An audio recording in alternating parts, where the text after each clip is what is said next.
আসসালামু আলাইকুম রহমতুল্লাহি বরকাতুহু। আজকে আমি 4-5 দিন পরে আসছি। ঢাকা গেছিলাম একটা গুরুত্বপূর্ণ কাজে। এর আগে একটু বলে নিই কেন ঢাকা গেছিলাম। আমাদের প্রাণী সম্পদ মন্ত্রীর সাথে মানে বাংলাদেশে যে কয়টা ভেটেরিনারি ওষুধ কোম্পানি আছে তাদের যারা প্রতিষ্ঠাতা তাদের সাথে মন্ত্রী সাহেবের মিটিং ছিল। কি একটা ব্যাপারের জন্য এটা আমরা জানি, ভিতরে কি কাহিনী এটা আমরা জানি, এটা অনেক সময়ের বিষয় এটা বলাটা। মিটিং ছিল আজকে ছিল, তারপরে বৃহস্পতিবার বিকালবেলা ফেসবুকে ঢুকলাম। ফেসবুকে ঢোকার পরে দেখি যে প্রাণী সম্পদ প্রতিমন্ত্রীর নাম হচ্ছে গিয়া ফরহাদ, পুরো নামটা জানি না, ফরহাদ কুমিল্লার উনি। তো ওনার একটা পোস্টাল ভিডিও ভাইরাল হয়ে গেছে। তো ভাইরাল হওয়ার পরে আবার 1 ঘন্টা পরে আবার আমাদের কাছে আবার চিঠি আসছে যে অনিবার্য কারণবশত এই সারাদিন ব্যাপী যে কর্মশালাটা ছিল ওইটা স্থগিত করা হলো। তো এই মন্ত্রী সাহেবের অনেকগুলো ভিডিও আমি দেখছি। যখন আমি শুনছিলাম যে ওনার সাথে মিটিং হবে, তো ওনার অনেকগুলো ভিডিও আমি দেখছিলাম। ভালো কাজই করছে অনেক।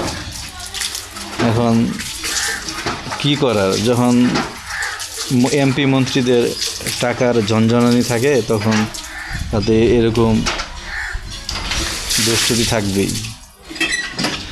নিজেদেরকে তারা কন্ট্রোল করতে পারে না। আবার ইন্ডিয়ার আছে, যে গোয়েন্দা সংস্থাটা আছে, র্যাপিড অ্যানালাইটিক্যাল উইংস, ওদের পুরো ফর্মটা আর কি রয়। ওরা আসলে কি বাংলাদেশের সব এমপি মন্ত্রীদের পিছনে লাগিয়েই থাকে যে কখন এরকম সিক্রেট জিনিসগুলো ওরাই করায়। এই কাজগুলি মেয়েগুলি তো ওরাই পাঠায়, অথবা 20 জনটা পাঠাইলো, নানানভাবে ট্র্যাপে ফেলায়। ট্র্যাপে ফেলানোর পরে অনেকে সাড়া দেয়। আমার কাছে মনে হয় বিএনপির তারেক রহমান ছাড়া মোটামুটি যে কয়টা আছে সবগুলোরই পাওয়া যাইব। যে আমাদের মনে হয় 4-5টার বেশি পাওয়া যাইব। এই অনিবার্য কারণে আজকে আমাদের মিটিংটি ক্যান্সেল হয়ে গেছে। আমি আজকে আলহামদুলিল্লাহ নসুন্দে এসে পড়ছি। ঠিক আছে, এটা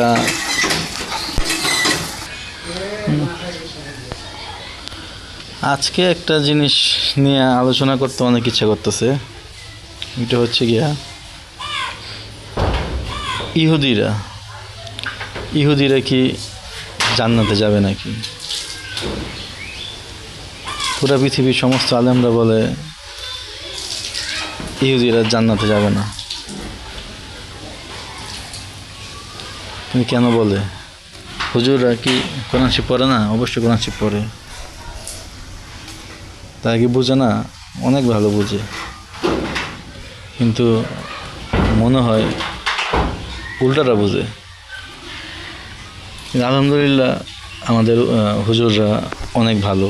তারা আমাদের বাংলাদেশের মতো হুজুরদের মতন হুজুরি হয় না, কারণ তারা অনেক এতিম পালে, লক্ষ লক্ষ এতিম পালে, লিল্লা বোর্ডিংয়ে পালে। অনেক স্যাক্রিফাইস আছে আমাদের জন্য, এবং খুবই বিনা পয়সায়, এক হিসাবে বিনা পয়সায় ওনারা চাকরি করে মসজিদে, খুবই কম টাকা বেতনে। তাদের কষ্ট হয়, তাও আল্লাহ ওনাদেরকে খুব সুন্দরভাবে চালায়। কারণ আমাদের উস্তাদ হচ্ছে গিয়া সৌদি আরবের প্রেসক্রিপশনে আমাদের মতো গরিব যে দেশগুলো আছে তাদের প্রেসক্রিপশনে আমাদের চলতে হয়। এটা কিছু করার নেই। তো আমার মনে হয় আল্লাহ হুজুরদেরকে মাফ করে দিব। ঠিক আছে, এখন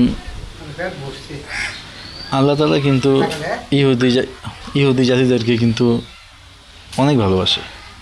ঠিক আছে, তারা হচ্ছে গিয়া মুসা নবীর উম্মত। আল্লাহ তাআলা কোরআনে বলছে যে ইহুদিরা কিন্তু হচ্ছে গিয়া আল্লাহর কৃতদাস, আর আমরা হচ্ছে গিয়া আল্লাহর দাস। ঠিক আছে। আল্লাহ তাআলা কোরআনে মানে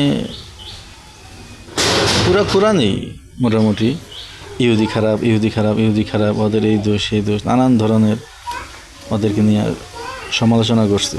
ঠিক আছে, সমালোচনা করছে, অনেক সমালোচনা করছে, কিন্তু লাস্টে আবার একটা মানে কোরআনের আয়াত শেষ করছে যে যারা এক আল্লাহ বিশ্বাস করে, পরকালে বিশ্বাস করে এবং দুই একটা সৎ কাজ করে তাদের কোনো ভয় নেই। আসলে কি কোরআন শরীফটা তো লেখছে হচ্ছে গিয়া কম্পিউটারে। ঠিক আছে, যেমন আমাদের কম্পিউটার হচ্ছে গিয়া 1 এবং 0 এই দুইটা দিয়ে আমরা পুরো কম্পিউটার কোডিংগুলি চালাই। ঠিক আছে, আল্লাহরও ওই কম্পিউটারে মনে আছে মানে যেমন আল্লাহর কোরআন শরীফে 19-এর একটা চক্কর আছে, 19 এরকম একটা চক্কর আছে। তখন এই কম্পিউটার মানুষদেরকে যতই ভয় দেখাতে চায় যে জাহান্নামের আগুনে পড়তে হইব, এই কাজ না করলে সেই কাজ না করলে, নানান ধরনের কম্পিউটার ভয় দেখায়, কিন্তু আল্লাহর ওই সিস্টেমে বাইরে যাইতে পারে না। লাস্টে সেই লেখাটা লিখিয়ে দিতে হয়।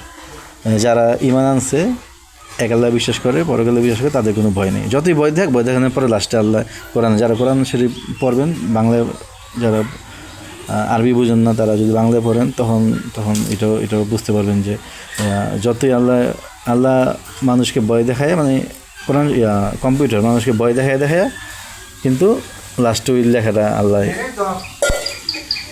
আল্লাহ বলছে যে যারা এক আল্লাহর বিশ্বাস করে, পরকালে বিশ্বাস করে, তাদের কোনো ভয় নেই। এখন আল্লাহ সমালোচনা করে ইহুদিদের, এর জন্য কি আমিও কি ইহুদিদের সমালোচনা করতে পারবো নাকি? দেখেন, একটা নর্মাল সেন্সে চিন্তা করেন, আপনার ঘরের কৃতদাস বা বান্দি, ওর কাজের ভুল হইতে পারে, অনেক সমস্যা হইতে পারে, চুরি করতে পারে, ছাত্রামি করতে পারে, তারে আপনি মালিক হিসাবে অনেক বকাবকি করতে পারবেন, কিন্তু আমি যদি তারে যা কিছু বলতে যাই, আপনি কিন্তু খুব মাইন্ড করবেন, কারণ আপনি তার প্রভু, আপনি কৃতদাস। তাহলে আমরা যারা বলি যে ইহুদিরা জান্নাতি যাবে না, তারপরে এটা আসলে কোরআন হিসাবে এটা মানে অ্যাকসেপ্টেবল না। যেমন আল্লাহ কোরআনে যেখানেই বলছে যে আমি, তার মানে ওই কথাগুলি আল্লাহ নিজে বলছে, আর বাকিগুলি আল্লাহ কম্পিউটারের মাধ্যমে হয়তো বা কোডিং করে রাখছে, একের পর এক সিরিয়ালে আসছে, কিন্তু আল্লাহর ওই কমান্ডের বাইরে যাইতে পারেনি, যে লাস্টে ওই আয়াতটা দিতে হয়েছে যে যারা ঈমান আনছে তাদের কোনো ভয় নেই। এখন যারা ইহুদিদের বিশ্বাস আর আমাদের বিশ্বাস কিন্তু একই। তারাও এক আল্লাহরে বিশ্বাস করে, আমরাও এক আল্লাহরে বিশ্বাস করি। ঠিক আছে, তারাও পরকাল বিশ্বাস করে, আমরাও পরকাল বিশ্বাস করি, এবং আমাদের নামাজ মোটামুটি একই, কিন্তু ওরা একটু বেশি করে আর কি। যেমন ওদের চর্বি খাওয়া হারাম, গরু চর্বি খাওয়া হারাম, ওরা একটু বেশি আর কি, আমাদের থেকে ওরা একটু বেশি মানে আর কি। কিন্তু ওনারা মুসা নবীরে খুব ভালোবাসে। ঠিক আছে, মুসা নবীরে খুব ভালোবাসে, তারা মুসা নবীর সাথেই জান্নাতে যাইতে চায়। তাদের ইচ্ছা, তারা যদি মুসা নবীরে ভালোবাসে, মুসা নবীর সাথে উম্মত হিসাবে জান্নাতে যাইতে চায়, এটা তাদের ইচ্ছা। কিন্তু একটা ইহুদি মুসলমান হইতে পারবে, অথবা একটা খ্রিস্টান মুসলিম হইতে পারবে। ঠিক আছে, এটা আল্লাহর কাছে অ্যাকসেপ্টেবল। কিন্তু একটা মুসলিম যদি ইহুদি খ্রিস্টান হয়ে যায়, ওইটা আল্লাহর কাছে অ্যাকসেপ্টেবল না, কারণ সে আমাদের নবীকে একবার অ্যাকসেপ্ট করার পর আবার ডিনাই করছে, তাই তার ধর্ম আল্লাহর কাছে কবুল হবে না। তারপর আবার হচ্ছে গিয়া ইহুদিরা হচ্ছে গিয়া নবীর জাত। ঠিক আছে, দেখা যাবো যে আমরা তো মনে করতেছি যে আইনস্টাইন তো ইহুদি, নিউটন ইহুদি, তারপর হচ্ছে গিয়া ম্যাক্সিমাম যত বড় বিজ্ঞানীরা তো সবই তো ইহুদি। আমরা মনে করতেছি যে ওরা মনে হয় সব জাহান্নামে যে আগুনে জ্বলবো, আর আমরা ওদের সাথে যায় ইউজুয়াল টাইম সিরিজকে নিয়ে আলোচনা করবো। ব্যাপারটা এমন না। হাসরের ময়দানে দেখবেন যে মুষ্টি কয়েক ইহুদি ছাড়া, যারা নাস্তিক আর কি, মুষ্টি কয়েক ইহুদি ছাড়া দেখা যাবে যে সব ইহুদি জান্নাতে চলে গেছে, কিন্তু আমাদের থেকে নিচে জান্নাত পাবে ওরা, এটা শিওর। আর ইহুদির হচ্ছে নবীর জাত, তো ওদের একটু না কোচা। আবার ইহুদিদের কিন্তু মানে ওরা কিন্তু নন ইহুদি কাউরে বিয়ে করে না, ওদের একবারে মোসানবী থেকে শুরু করে ওদের সব সিলসিলা আছে। যদি একজন ইহুদি নন ইহুদিরে বিয়ে করে তাহলে যে বাচ্চাটা হবে ওই বাচ্চাটা ইহুদি হিসাবে গণ্য করা হবে না। আর আমাদের নবী শেষ নবী, এরপর আর কোনো নবী আসবে না, কোনো গ্রন্থ আসবে না। এর জন্য হয়তো বা আমরা মুসলিমরা বাইচা গেছি। যদি আমার ইসলাম কোরআন শরীফের পরে যদি আরেকটা গ্রন্থ আইতো বা শেষ নবী আরেকজন আসতো, তখন আল্লাহ মনে হয় মুসলমানদের কাহিনী বলতে বলতে পাগল হয়ে যেত, যে ওরা 5 ওয়াক্ত নামাজ পড়েই গোশটা খায়, ওরা 5 ওয়াক্ত নামাজটা পড়েই জানা করে, ওরা এমপি মন্ত্রী হইয়া অশ্লীল কাজ করে। মানে এইগুলি বলতে বলতে ওরা পাগল হয়ে যাইব। মানে আল্লাহ প্রচুর আমাদেরকে হয়তো বা সমালোচনা করতো। আরেকটা জিনিস আমাদের বোঝা উচিত যে কোরআনে আল্লাহ খালি ইহুদিদেরকে নিয়ে খুব সবচেয়ে বেশি আলোচনা করছে, ঠিক আছে। এখন যে পুরা বিশ্বজাহানের মালিক, সে কাউরে নিয়ে যদি খারাপ কথা বলে, ওইটাও কিন্তু একটা চিন্তার বিষয়।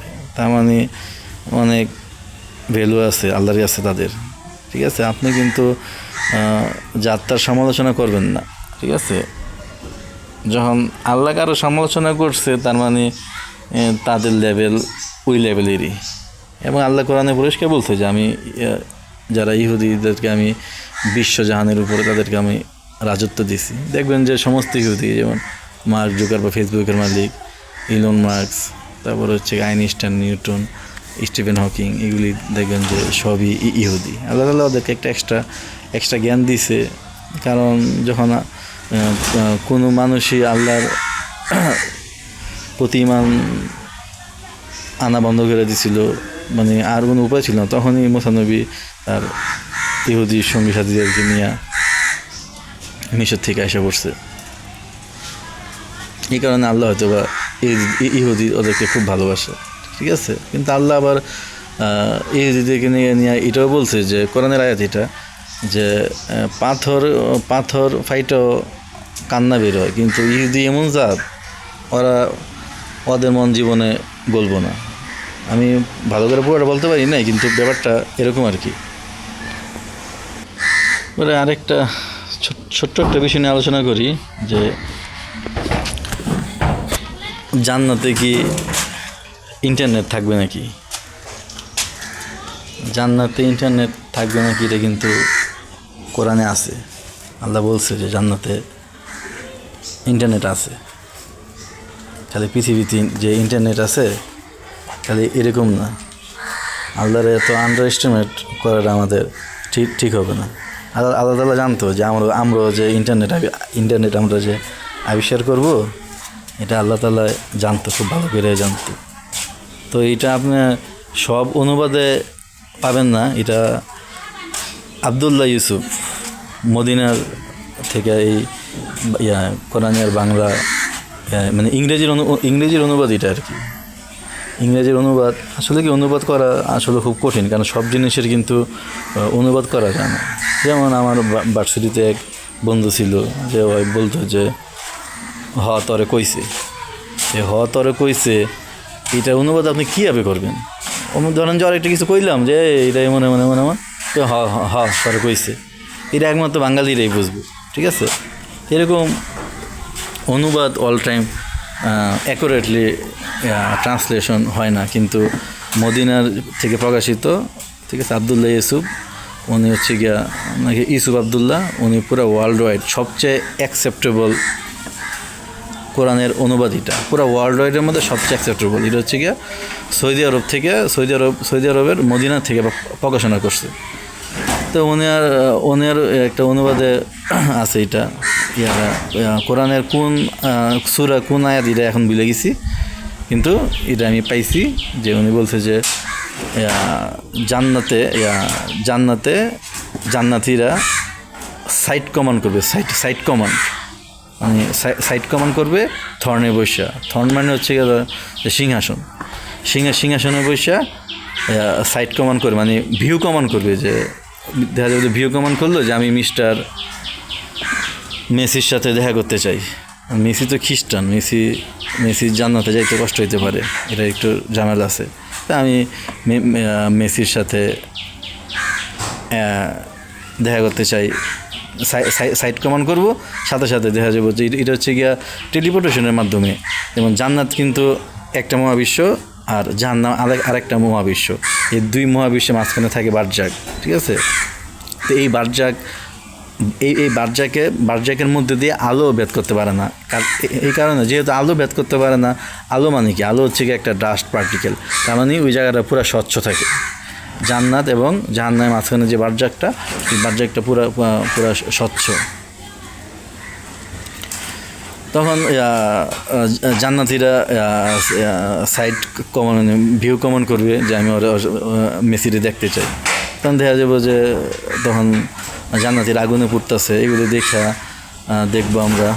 তারপরে যদি জান্নাতে যেতে পারি এগুলো আমরা দেখবো। তারপরে তারা আমাদের কাছ থেকে খাবার চাবে, খাবার চাইলেও লাভ নেই, কারণ কি দুই ইন্টার ইউনিভার্স, কই জান্নাত কই জাহান্নাম, মাঝখানে বারজাক, মানে অনেক ঝামেলার বিষয়। ওরা দেখবে আমরা এটাও আছে যে আমরা ওয়াইন হাতে নিয়ে আমরা তাদের সাথে কথা বলবো। তখন আমাদের হয়তোবা